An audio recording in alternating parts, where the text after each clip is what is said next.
Bonjour, moi c'est Merline et bienvenue dans ce nouveau tuto pour le CFC. Le CFC c'est quoi? C'est un groupe de 6 copines qui vous propose un petit peu tous les 2 mois, un petit peu parce qu'on n'est pas toujours forcément toutes disponibles en même temps, des tutos sur un thème commun. Et ce mois-ci, thème l'électricité. Un thème très chiant, genre chiant mais vraiment infernal. J'ai rien trouvé, sauf au dernier moment bien sûr, dans le speed. Pourquoi je fais ça? Je fais énormément de bêtises, pour être poli, pendant ce tuto, et j'essaye de les corriger avec la voix off tout au long pour vous éviter de refaire les mêmes. Soyez attentifs, essayez de visionner ça avec la vidéo. Désolé si ma voix crispe. Je sais pas, peut-être, on sait jamais. Et c'est parti pour le tuto.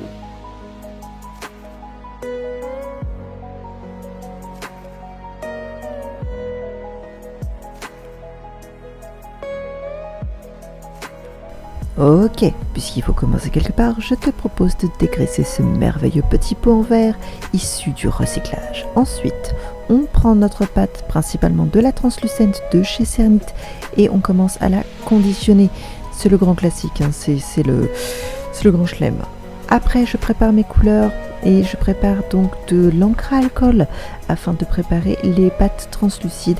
Je vais essayer d'avoir des nuances qui me plaisent, qui sont propres à moi en fait, au projet que je veux réaliser, dans des tons un petit peu de bleu et de violet.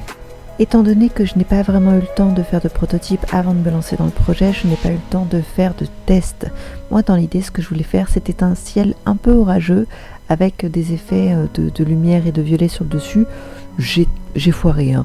On va être très très clair là-dessus, j'ai complètement foiré, mais c'est pas grave.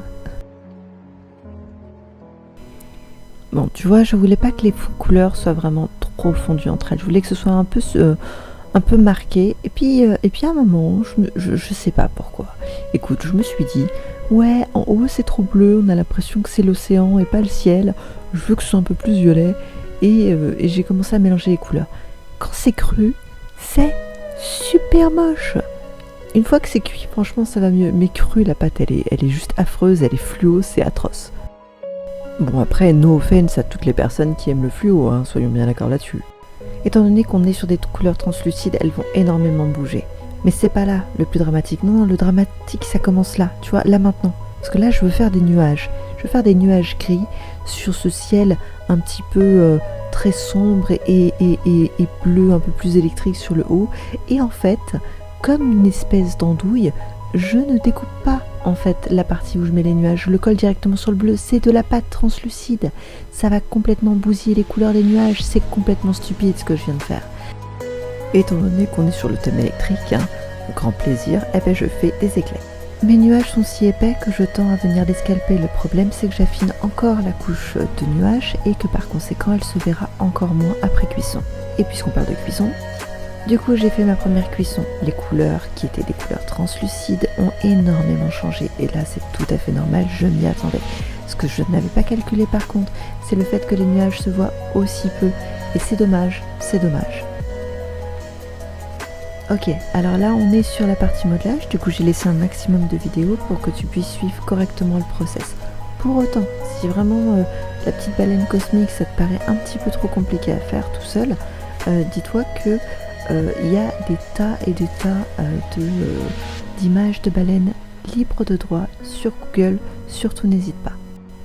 Et pense-y, tu peux te tromper, tu peux faire des formes qui au départ partent dans un sens et puis finalement changer.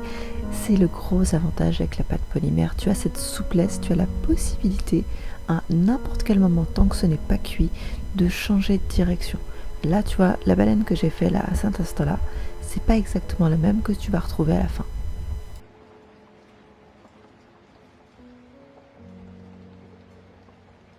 Il y a 2 œuvres qui m'ont énormément marqué concernant les baleines dans le ciel. La première, c'est Fantasia. Le passage avec les baleines volantes, je le trouve juste merveilleux. Et le deuxième, c'est un jeu vidéo qui s'appelle Beyond God and Evil, si je me trompe pas. Et à un moment dans ce jeu, t'as une baleine de l'espace et elle est juste formidable. T'es à la fois fasciné et en même temps, je sais pas, c'est presque effrayant, tu vois, cette créature immense dans l'espace. Et depuis, c'est vrai que c'est quelque chose que j'aime beaucoup, beaucoup faire. Du coup, moi, ma baleine, je comptais lui faire des petits motifs sur le corps et des éclairs au niveau des yeux. Je me suis dit que ça pourrait être pas mal, tu vois, de faire cette espèce de baleine orageuse au milieu des nuages. Et très honnêtement, je pense que si j'avais réussi davantage l'arrière, ça aurait été beaucoup plus sympa.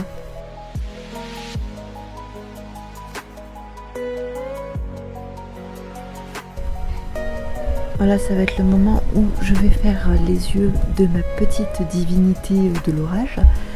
Pour autant, alors en fait, l'idée c'est de trouver un juste milieu. C'est-à-dire que oui, je veux que ça ait des yeux, je veux qu'il y ait des éclairs qui en sortent, mais par contre je ne veux pas qu'elle ait l'air menaçante, tu vois. Je veux qu'elle soit là en train de flotter de manière assez paisible, ce qui trancherait avec cette image de ciel orageux.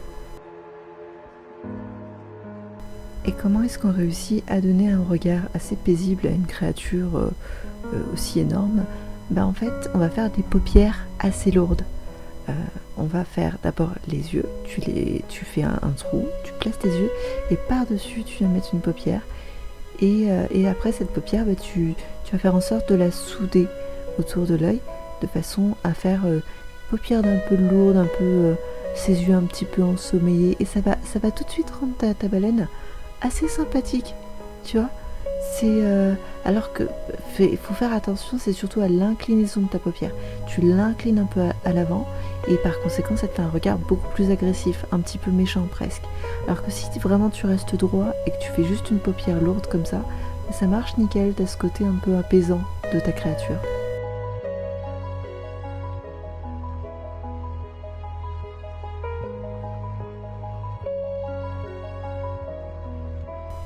Et je vais terminer ma petite baleine en lui faisant des motifs un petit peu partout sur le corps. Des motifs qui me rappellent un peu peut-être les nuages, tu vois. C'est ma petite divinité. Ok, là je suis en train de faire une autre erreur. Enfin, en tout cas, je pense avec le recul que c'en est une. Je suis en train de combler les trous que j'avais mis dans les nuages en fait, avec de la pâte polymère d'une autre couleur. Je voulais faire un effet, tu sais, comme si que quand les éclairs frappaient, les nuages étaient éclairés par-dessous. C'est dommage parce que si j'avais laissé ouvert, ça aurait été beaucoup plus intéressant au moment où on met l'éclairage à l'intérieur de l'amphore. On aurait pu avoir cet effet où tu as la lumière qui passe à travers. Déjà, ça te fait des espèces de motifs en ombre chinoise autour de la lampe, ça aurait été nickel. Ok, donc là c'est reparti en cuisson et je me rends compte que tu vois, ma lampe elle risque de glisser trop facilement sur le dessus. Donc en gros je vais créer une espèce de logement. Je prépare le haut du pot, je mets de la pâte, je mets un colombin en fait de pâte. Donc la coupe, tu vois, entre ça c'est pour faire en sorte que ce soit assez solide. Et en fait je viens imprimer ma lampe dans cette partie en pâte en fait. De façon à créer un logement pour la lampe.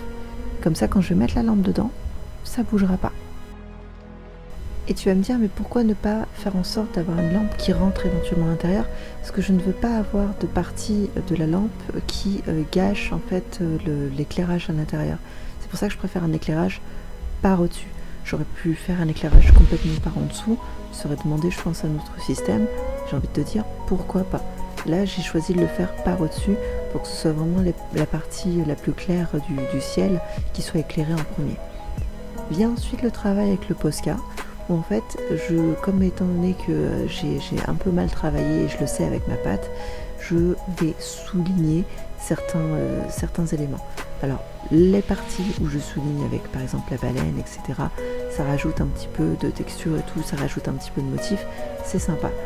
Mais au final, j'ai aussi dû repasser au niveau des éclairs parce que les avoir comblés, ça a gâché un petit peu l'effet. Et puis de toute façon, je ne les avais pas creusés suffisamment à la base. J'ai dû également repasser les nuages parce qu'ils sont assez palos, ils sont assez transparents et ça donnait pas ce que je voulais au final. mais c'est surtout, ça va être l'étape du vernis qui va être déterminante. Et en fait, le vernis, il va révéler beaucoup de profondeur dans les différentes couches de pâte translucide. Et je me dis que si j'avais réussi, si j'avais pensé à plein de détails avant, ça aurait été encore plus joli, je pense.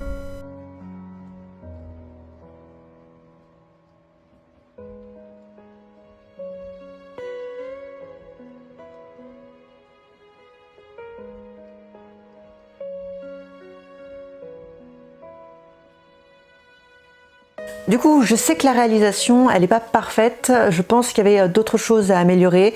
Pour autant, le projet me plaît quand même au final, mais il y a quelques petits trucs perfectibles. Mais de toute façon, vous l'avez vu tout au long de la vidéo, je donne des conseils pour justement éviter de refaire les mêmes erreurs que moi. Prochaine vidéo, dans 2 mois, le thème voyage, ça devrait être un petit peu plus cool et je pense qu'on sera toutes un peu plus disponibles aussi pour vous faire des nouveautés à ce niveau-là, n'est-ce pas? En tous les cas, comme toujours, c'est un plaisir. Merci à tous ceux qui prennent le temps de poster des commentaires. Merci pour vos encouragements. Merci pour votre amour. C'est tellement bon. Je fonds. Ah, blague à part, merci pour tout. Merci d'être toujours plus nombreux à témoigner votre soutien et votre affection pour mon travail. Franchement, ça fait énormément plaisir. Merci beaucoup. Moi, je vous dis à dans 2 mois pour un prochain tuto du CFC. Bye!